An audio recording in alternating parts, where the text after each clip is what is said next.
Welcome back to the AI Breakdown. Today we are looking at a just-released report by Quantum Black, which is the AI division of consulting giant McKinsey. Now, some of you are rightly probably skeptical of McKinsey reports or really any reports from these big consulting houses.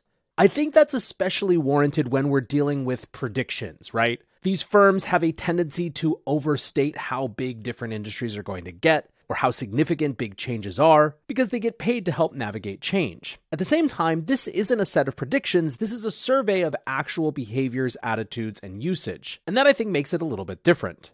Now, to the extent that there's anything to be skeptical of or just hold with a grain of salt, it's that this survey was in the field in the middle of April. In other words, there is roughly the same amount of time between ChatGPT launching and when this survey was conducted as there is between when this survey was conducted and now. I think that makes it fairly safe to assume that all of these numbers, when it comes to enterprise adoption, are likely higher than they were in this survey. So by way of highlights, they say the latest annual McKinsey Global Survey on the current state of AI confirms the explosive growth of generative AI tools, or as they shorthand, Gen AI. Less than a year after many of these tools debuted, they said, 1/3 of our survey respondents say their organizations are using Gen AI regularly in at least one business function. AI has risen from a topic relegated to tech employees to a focus of company leaders. Nearly 1/4 of surveyed C-suite executives say they are personally using Gen AI tools for work, and 40% of respondents say their organizations will increase their investment in AI overall because of advances in Gen AI. Their first section is all about general adoption. They sum up, it's early days still, but use of Gen AI is already widespread. Highlights include 79% of respondents saying they've had at least some exposure to Gen AI, either for work or outside of work, and 22% saying they're regularly using it in their own work.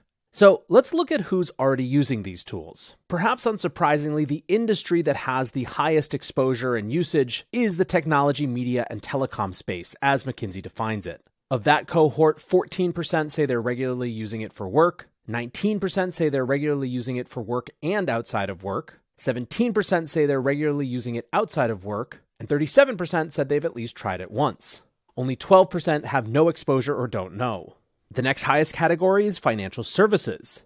8% regularly use it for work, 16% regularly use it for work and outside of work. That makes almost 1/4 of people using it regularly. Then another 18% on top of that regularly use it outside of work but not at work, and 41% have tried at least once.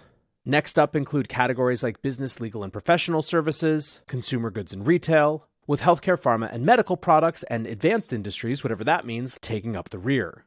Reorganizing by region, North America saw the highest percentage of people using it regularly for work and outside of work at 28%, followed by Europe at 24%, Asia Pacific at 22%, developing markets at 20%, and perhaps surprisingly Greater China at 19%. Now, I don't know how much we should read into this, given that these are all pretty similar numbers. But is it possible that the tension between, on the one hand, wanting AI to be a tool that allows China to leapfrog its Western competitors, and on the other, the concern that it might undermine social control, could that be affecting these numbers? I'm not sure.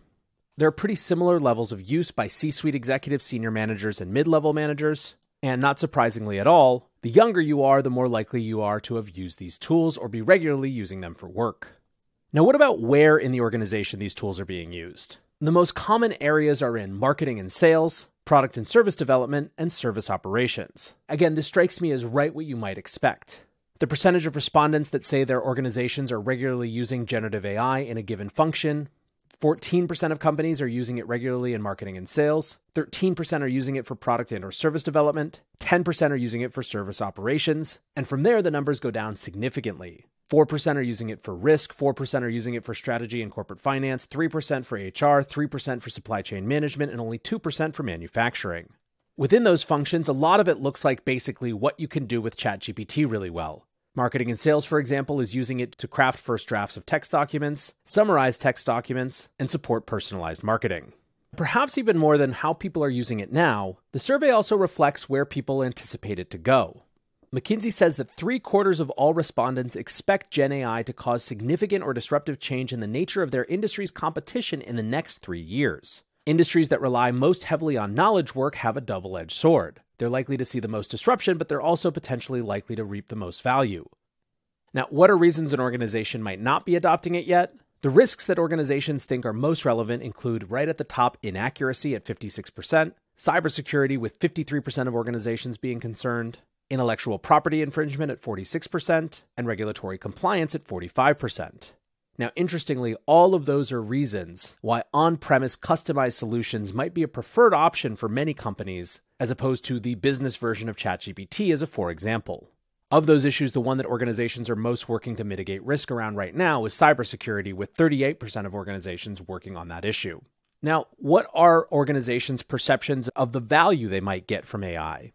Well, across all organizations, when asked what their top objective for generative AI efforts were, 33% said reduce costs in core businesses, 33% said increase value of operatings by integrating AI-based features or insights, 21% said increase revenue from core business, and 12% said create new business and/or sources of revenue.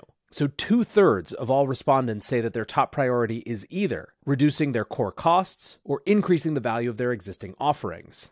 And really, when it comes to increasing the value of existing offerings, you also had 21% say they wanted to increase revenue from core businesses, which has to be seen as pretty similar. Interestingly, these priorities changed among what McKinsey called AI high performers, which are basically companies that had 20% of their revenue or more from AI last year. The top priority for those companies was 30% increasing the value of their offerings and 27% increasing the revenue from core businesses, but then 23% to creating new businesses and/or sources of revenue, up from 12% of the general pool, and only 19% to reduce costs in core businesses, down from 33% among the general pool. Now, when it comes to the biggest stumbling blocks or barriers, for those high performers, it's models and tools and talent that are the most important issues. 24% say that models and tools are their most common stumbling block, and 20% say talent is their common stumbling block. When it comes to all the other respondents, it sort of appears like they haven't even had the chance to have models and tools become a problem yet. Only 6% cite that as their common stumbling block. Among that group, 24% say that strategy is the big issue. Talent was also an issue for the general group, with 21% saying that it was the most important stumbling block. And that brings us to McKinsey's third category of insights. AI-related talent needs shift, and AI's workforce effects are expected to be substantial. Interestingly, while hiring for AI-related roles remains a challenge for companies, the reported difficulty has decreased since 2022 for many roles. That includes AI data scientists, translators, data architects, software engineers, data engineers, design specialists, and data visualization specialists. Perhaps this reflects just the greater number of people who are orienting their careers around AI, as it's having, as McKinsey calls it, its breakout year. But what about companies' assumptions about how AI will impact their actual workforces? There's definitely not a strong confidence interval, I don't think. In fact, 12% said that they just don't know how to expect a change in the number of employees. 30% said they believe there will be little or no change. 25% said they thought there would be modest decreases of 3 to 10%. 10% identified a larger increase of between 11 and 20%, and only 8% anticipated a decrease of more than 20%. In total, only 15% thought that it would increase the number of employees by any amount. However, when it comes to expectations about the percentage of employees that will need to be reskilled, that is much, much clearer. 38% of respondents said that they believe that over 20% of employees will need to be reskilled, with another 18% saying they expect between 11 and 20% needing to be reskilled. Now, McKinsey's fourth insight category argues that AI adoption and impact remains steady. They write, while the use of Gen AI tools is spreading rapidly, the survey data doesn't show that these newer tools are propelling organizations' overall AI adoption. The share of organizations that have adopted AI overall remains steady, at least for the moment, with 55% of respondents reporting that their organizations have adopted AI. What's more, less than a third of respondents say their organizations use AI in more than one function. Now, when it comes to those two big goals, cost reduction and revenue increase, across all job functions, in 2022, 4% of organizations said that they had greater than 20% cost decreases from AI adoption, and another 10% said that they had seen cost decreases from AI adoption of between 10 and 19%. For revenue increases from AI adoption in 2022, 6% of companies saw greater than 10% revenue increases in 2022, with another 18% seeing between 6 and 10% increases.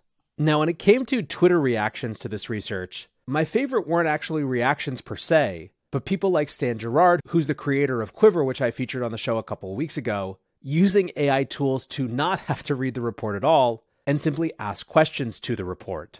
As Stan said, it helped me understand it in 22 seconds. When it comes to my reflections, I think there are two things that stand out to me. One, when push comes to shove, I think that organizations are likely to bifurcate generative AI strategy into two areas. The first is the executive level and what people get to say they're doing, so long as that continues to make press headlines. And the second is how it actually functions and is useful within specific departments and organizations. I would expect by the end of this year, for example, that we will see easily over half, if not 2/3 or more, of all marketing departments using these tools in some way. It's simply too powerful and frankly not really controversial to use it for that function. And I don't think it'll take any mandates from the top for marketers to natively adopt things that actually make their lives easier and make their outputs better. The second thing that stands out to me is that I do think that there's an adoption lag from moments of peak hype. Even though these survey results weren't that different from what McKinsey saw in 21 and 22, I think that if they did this again right now, and who knows, perhaps they are, they'd find very different results than even just 3 months ago.